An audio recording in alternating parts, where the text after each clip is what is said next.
Hello, mindful parents. It's Christine Pedersen here, talking about 6-month-old sleep habits. Lots of things are changing in the 6-month-old brain and body, and it can trip parents up sometimes.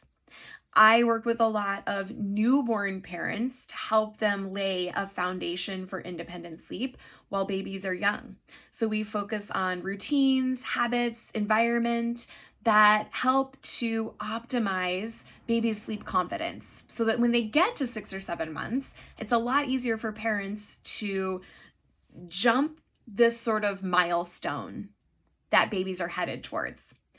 What parents notice at 6 months is that babies who are typically taking long naps might start taking shorter naps. They might also be waking more frequently at night, even though they're not hungry. So, one thing that I love to help parents with is noticing when babies are ready to sleep through the night. So, we might look at weight and we might look at age, and you might even need to talk to your pediatrician a little bit about what's a normal expectation for your baby to start sleeping through the night.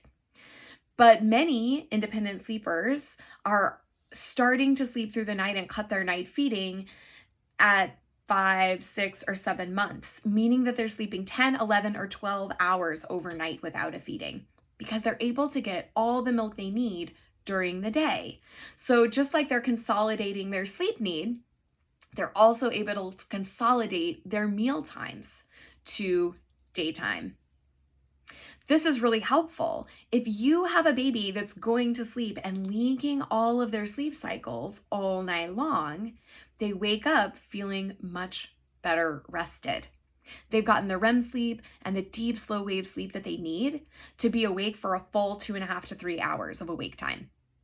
This alertness for 2.5 to 3 hours gives them optimal sleep pressure to then go to sleep and sleep for a nice, juicy nap. So they might, instead of taking a half an hour or a 45-minute nap that you may be seeing at this age, they're going to start sleeping 90 minutes to 2 hours because you're keeping them awake for an age-appropriate awake time window.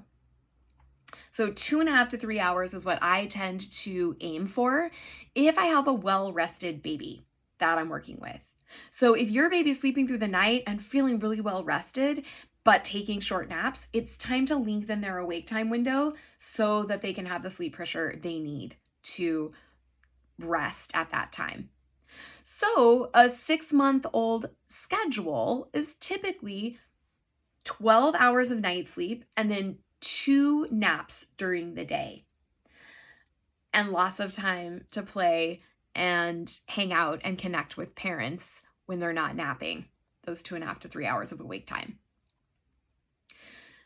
This might sound different than what you're doing, and that's okay, right? Every baby has different needs. This is a trend that I tend to see, especially with independent sleepers who no longer have sleep associations. They're able to get all the sleep that they need. And that's typically anywhere between 13 and 15 hours of sleep at this age, around 6 months. So if your kiddo's getting 9 or 10 hours of sleep, like my first child was until they were 11 months old, then just know that their overtiredness means that it's really hard for them to stay up that full 2.5 to 3 hours because they're just never quite feeling on top of their sleep need. So let me know if you have any questions or concerns about your baby's sleep schedule, their naps, their night wakings, etc. There's so many things that we can change in their environment, in their routines, in their feeding schedules that will actually help them to feel more empowered to sleep for longer chunks of time and then feel better rested when they are awake. I'm trying to think of other questions that people have had recently about this age, and I feel like I've covered it all. But if you think of something, drop me a note in the comments or send me a message, and I would love to answer it in this thread so that we can help 6-month parents jump this milestone of consolidating sleep. Their little brain and bodies are ready to shift to the next level. eating more during the day, playing more during the day, and then sleeping in longer chunks where they can link those sleep cycles and really wake up feeling rejuvenated. Okay, thanks for checking in. I always love talking with parents about sleep. And if you have any questions, please reach out.